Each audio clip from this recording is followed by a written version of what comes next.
আলহামদুলিল্লাহ। আজকে ৪ঠা জুলাই ২০২৫ খ্রিস্টাব্দ। তো সকালবেলায় উঠে ফজরের নামাজ পড়ে মনে মনে ভাবছি যে আজকে সকালে একটু খেতে যাব।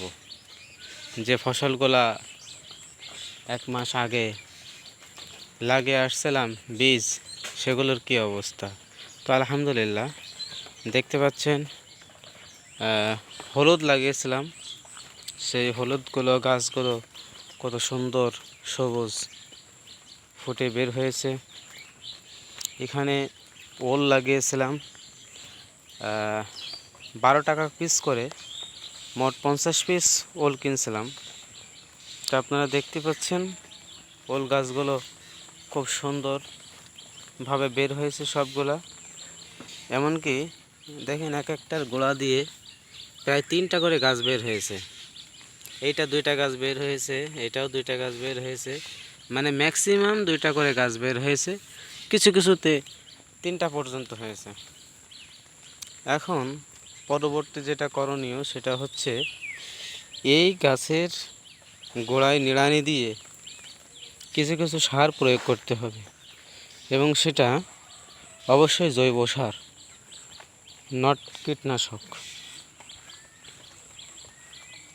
আলহামদুলিল্লাহ ফসলগুলো অনেক ভালো হয়েছে, দেখে মনটা ভরে গেল। আর এপাশেও রয়েছে, এপাশেও প্রায় এক একটা গাছের গোড়ায় 2টা 3টা করে গাছ বের হয়েছে। আরেকটা ফসল লাগাইছিলাম সেটা হচ্ছে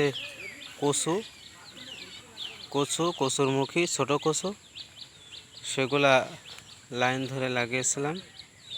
গাছগুলো বের হচ্ছে, এই যে এখান থেকে লাইন ধরে গাছ বের হচ্ছে, মাশাআল্লাহ। কিন্তু এইখানে একটু কম আছে। এইখানে একটু কম হওয়ার কারণ হলো এখানে যে বীজগুলো দিয়েছিলাম সেই বীজগুলো আসলে অতটা ভালো ছিল না। তো ফসল ধরে রাখার ক্ষেত্রে সবথেকে বেশি যেটা দরকার, দেখেন আপনারা দেখতে পাচ্ছেন এইখান থেকে শুরু করে এই বরাবর সব কিছু আমাদের কিন্তু ঘেরা দেওয়া রয়েছে, মানে একটা জাল দেওয়া রয়েছে। তো যে কারণে এইখানকে মোটামুটি পরিবেশটা ভালো, বাট এই পাশ থেকে এই পর্যন্ত ঘেরা দেয়া নেই, অর্থাৎ গরু ছাগল এর ভিতরে ঢুকতে পারে। তো যে কারণে এখানে আপনারা দেখতে পাচ্ছেন যে কিছু কিছু জায়গায় কিন্তু গরুর পায়ের চিহ্ন রয়েছে।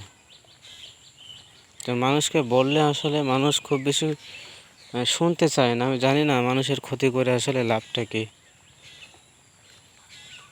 যাই হোক, আলহামদুলিল্লাহ সব মিলে এই ফসল লাগানোর জন্য যে শ্রমটুকু দিছিলাম, আল্লাহ পাক সেই শ্রমের বিনিময়ে অবশ্যই আমাদেরকে প্রতিদান দিয়েছেন এবং দেবেন।